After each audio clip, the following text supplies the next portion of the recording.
আসসালামু আলাইকুম। আশা করছি আপনারা সবাই ভালো আছেন, আমরাও ভালো আছি। তো আজ আমি সাজনা আলু দিয়ে বাটা মাছ রান্না করব। এই যে সাজনা আমি কেটে ধুয়ে নিয়েছি, কয়েকটা করলাও দিয়েছি। আমরা সাধারণত সাজনা তরকারিতে কয়েকটা করলা দিই। এটা ছোটোর থেকে আমাদের খায় অভ্যাস এবং খেতে ভালো লাগে, আলাদা স্বাদ আসে আর কি।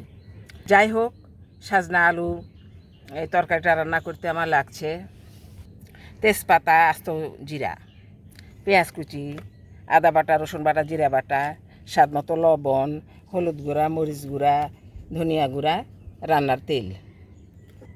শুরুতেই আমি মাছগুলাকে ভেজে নিব হলুদ লবণ মরিচ দিয়ে। আলুটাকেও আমি হলুদ লবণ দিয়ে আংচিয়ে নেব। মাছটা ভেজে নিব, কড়াইয়ে তেল দিয়ে নিচ্ছি, মাছ দিয়ে নিচ্ছি, হলুদ লবণ মরিচ মাখা মাছ।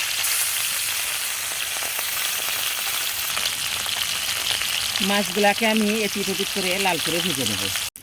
মাছ ভাজা আমার হয়ে গেল, তুলে নেব। একই করে একই তেলে আমি আলুগুলাকে আঁকিয়ে নেব। একটু হলুদ গুঁড়া, লবণ দিয়ে নিচ্ছি। এখন কিছুক্ষণ আঁকিয়ে নেব।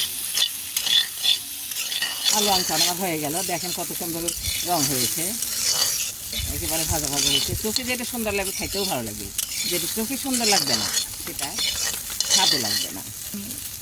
এখন আমি নামিয়ে নিচ্ছি। রান্নার জন্য কড়াই চুলায় দিয়ে নিয়েছি, তেল দিয়ে নিচ্ছি।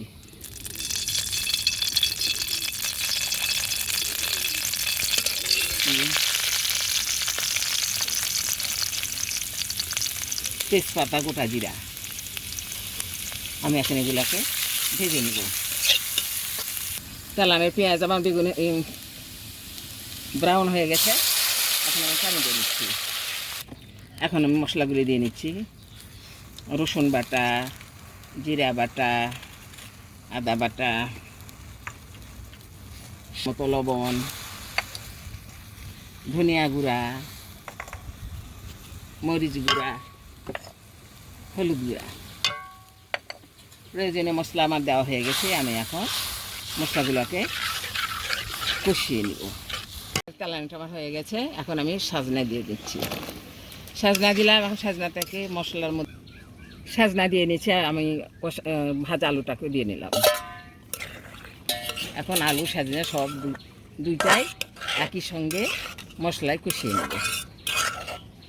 সাজনা আলু করলা আমার কষানো হয়ে গেল, এখন আমি পরিমাণ মতো ঝোল দিয়ে নিচ্ছি।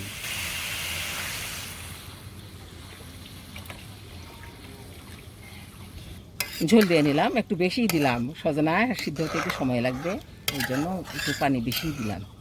এখন আমি ঢেকে দেব। আমার বলক এসেছে, এখন আমি মাছগুলি দিয়ে নিব। রাখা মাছ আমি দিয়ে নিচ্ছি। আবার আমি ঢেকে দেবো, আরও কিছুক্ষণ আমাকে রান্না করতে হবে।